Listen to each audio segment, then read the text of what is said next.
Buenas tardes, bienvenidos. Soy el arqueólogo Alberto Díez Barroso. Esta transmisión, Palabras de nuestros autores, se enmarca dentro del programa Contigo en la Distancia de la Secretaría de Cultura a través del Instituto Nacional de Antropología e Historia. Hoy les presentaré el libro de mi autoría titulado Desarrollo Regional en la Sierra Norte de Puebla durante la época prehispánica, Arqueología y Etnicidad. En este libro se dan a conocer los resultados de más de 10 años de investigaciones que he efectuado en la región, haciendo especial énfasis en la geografía como uno de los principales factores que determinan las características de los asentamientos y de las culturas. Mi interés surgió a partir del estudio de la distribución geográfica de los asentamientos otomís contemporáneos, en los estados de Hidalgo y Puebla principalmente, lo que me llevó a encontrar una relación espacial muy bien definida de estos asentamientos con la cuenca hidrográfica del río Tuxpan,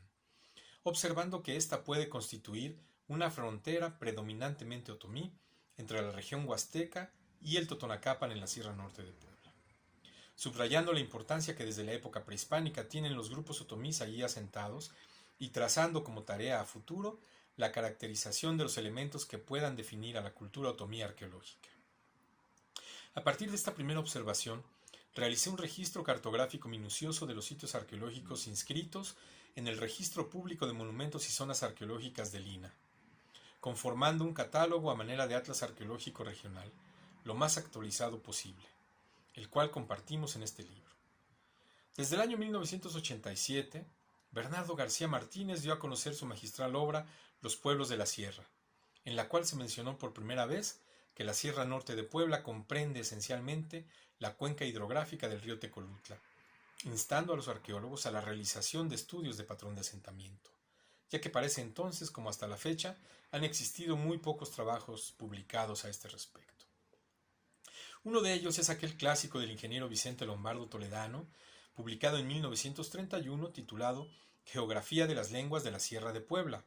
así como la tesis de maestría en ciencias antropológicas del arqueólogo Gerardo Cepeda, denominado Tlatlauquitepec, del año 1976. Por lo anterior, el resultado de la investigación que se da a conocer en el libro que les presento hoy se suma a estos trabajos, exponiendo la información más actualizada y concatenando la historia con la arqueología para entender el desarrollo de las diferentes sociedades que poblaron la sierra durante la época prehispánica. Sin duda, la importancia de este trabajo permitirá al público interesado en esta región acercarse a comprender no solo las dinámicas de cambio sociocultural a lo largo del tiempo. También encontrarán varias referencias acerca de la importancia de antiguos caminos prehispánicos, de cómo estos fueron trazados partiendo del conocimiento del paisaje y hasta cierto punto de su ritualización, es decir, las antiguas rutas estaban conectadas con lugares sagrados de la naturaleza, como ríos, cuevas o montañas, que en la actualidad siguen siendo lugares de culto para las poblaciones autóctonas. Estos caminos fueron señalados desde su origen, asociándolos con grabados en piedra, que representaban ya sea el camino como tal o bien la presencia de cuerpos de agua cercanos. Como por ejemplo tenemos los petrograbados reportados en la comunidad otomí de Chila de Juárez en Joney, o los de Tetela de Ocampos, que son muy numerosos, entre otros. Muchas de estas rutas atravesaban algunos señoríos que hoy en día se encuentran bajo la selva alta o los bosques que conforman el paisaje serrano. Estos caminos sobrevivieron luego de la conquista y aún en épocas recientes se siguen utilizando. Estos son los llamados caminos de arrieros, quienes transportaban mercancías a lomo de sus mulas. La información empleada para reconstruir la historia prehispánica en la Sierra Norte de Puebla no fue puramente el dato arqueológico. Aunque estos hayan sido la base para la investigación, la ciencia arqueológica necesita forzosamente de otras disciplinas para interpretar los materiales que se le presentan. Por fortuna, la región es muy rica en fuentes históricas y las sociedades autóctonas que la habitan desde tiempos previos a la conquista han salvaguardado con gran esfuerzo muchos elementos de su cosmovisión reflejados en su cultura popular.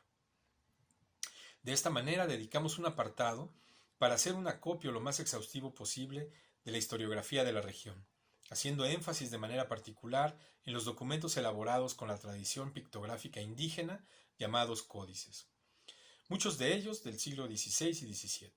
entre los cuales podemos citar, entre otros, el Códice Xolotl, que nos muestra la configuración sociopolítica y las relaciones con los grupos tolteca chichimecas acaudillados por Xolotl en el siglo X de nuestra era. Ello influyó en las relaciones con los pueblos de Zacatlán, Jicotepec, Pahuatlán o Huauchinango. También tenemos el Códice Jicotepec, resguardado hoy en día por la comunidad nahua de Cuauhxicala en el municipio de Huauchinango, o también los lienzos de Tuxpan o Acasochitlán, así como la matrícula de tributos, que es un documento de mediados del siglo XVI, en el cual se observa que el antiguo pueblo de Tlapacoya había superado en importancia administrativa a Zacatlán, y que desde el siglo XV, durante el gobierno de Motecuzoma y Wilcamina, ya eran tributarios de la Triple Alianza, quedando su administración económico-territorial bajo la Culhuacan Texcoco. Como vemos, estos documentos nos señalan puntualmente las relaciones macrorregionales de los pueblos de la sierra con aquellos del altiplano central o la costa del Golfo a partir del siglo X de nuestra era. Algunas fuentes se aventuran a retroceder aún más en el tiempo, como por ejemplo Fray Juan de Torquemada, quien a principios del siglo XVII residió en Zacatlán, haciendo referencia a esta población como la antigua capital del Totonacapan. Incluso menciona que los grupos totonacos participaron en la construcción de las pirámides de Teotihuacán y que los primeros pobladores de la Sierra Norte de Puebla descienden de los olmecas xicalancas, quienes eran uno de los grupos que surgieron del mítico Chicomostoc. Ello refuerza la relación existente entre estos grupos con los toltecas y chichimecas, quienes conquistaron eventualmente la región de la sierra, lo que implica la presencia arqueológica de cerámica tolteca en algunos sitios como Xutetelco o Tetela de Ocampo, entre otros municipios. Retomando lo poco que se ha hablado sobre la presencia totonaca en Zacatlán, en el año 2002, alumnos de la Escuela Nacional de Antropología e Historia registraron un sitio con arquitectura monumental de nichos del mismo estilo que el Tajín o Yohualican. La importancia de este registro, dado a conocer por vez primera en este libro,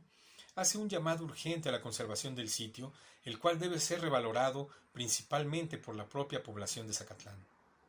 Complementa lo anterior el trabajo en campo que realicé en el año 2015 en aquella región, en donde fue posible descubrir un camino de arrieros, el cual resultó ser el camino real, es decir, una antigua ruta trazada desde la época prehispánica que comunicaba Zacatlán con el Tajín, pudiendo constatar efectivamente el fuerte vínculo que esta antigua ciudad prehispánica tenía con el Totonacapan, dando razón a lo dicho por Torquemada a este respecto. También será de interés para el lector conocer la metodología aplicada en el análisis del patrón de asentamiento. Con los datos del catálogo que complementa este libro, fue posible elaborar mapas cronológicos cuando la información estaba disponible. De esta manera podemos aproximarnos a comprender el desarrollo de las sociedades que habitaron en la región y cuáles fueron las posibles causas del abandono de sus ciudades a lo largo del tiempo. De allí que se dedique un capítulo a exponer el comportamiento de los patrones de asentamiento en la sierra, explicado de manera cronológica desde el periodo formativo hasta el posclásico tardío, es decir, dentro de un marco temporal que da inicio 2500 años antes de nuestra era y que culmina a mediados del siglo XVI con la irrupción de la conquista española a las tierras de Anáhuac. Los resultados nos permiten mencionar que el patrón de asentamiento en la sierra tiene como eje principal el fácil acceso a los recursos fluviales, así como a los yacimientos de materias primas, debido a que constituyen la base del desarrollo económico, social y político de estos pueblos. Además que estas sociedades fueron predominantemente culturas del agua, elemento que aún rige su cosmovisión. En este sentido, es importante señalar que muchas de las antiguas ciudades prehispánicas de la sierra, al igual que en muchas otras regiones de Mesoamérica, conciben la traza de sus asentamientos tomando como base la presencia de alguna montaña, la cual es considerada, junto con el agua, un elemento sagrado del paisaje. Un ejemplo de los resultados que nos arrojan los estudios de patrón de asentamiento podemos observarlo en la propuesta que presento en este libro sobre los sitios que florecieron alrededor del yacimiento de obsidiana de Zaragoza o Yameles, y cómo estos fueron eclipsándose conforme avanzaba el crecimiento de la gran metrópoli de Cantona, puerta geográfica de la sierra, entre los albores del periodo formativo terminal al clásico. Los mapas cronológico-culturales nos pueden indicar un tipo de dominio o control en el acceso de los recursos a este yacimiento en particular, lo cual deja abierto el debate para incentivar más los estudios sobre esta área.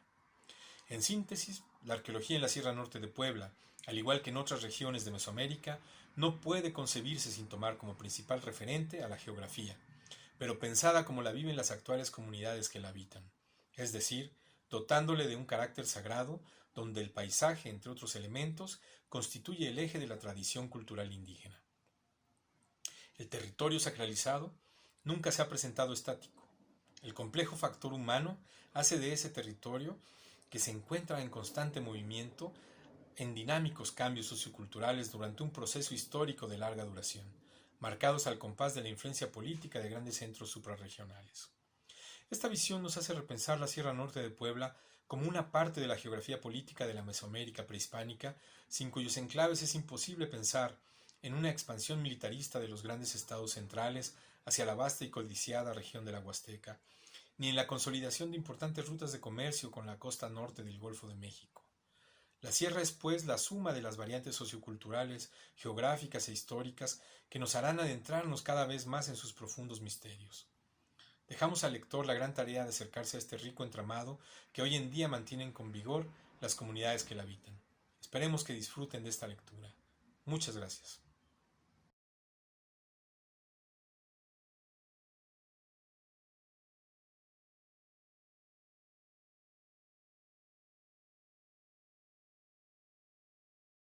Instituto Nacional de Antropología e Historia. Secretaría de Cultura. Gobierno de México.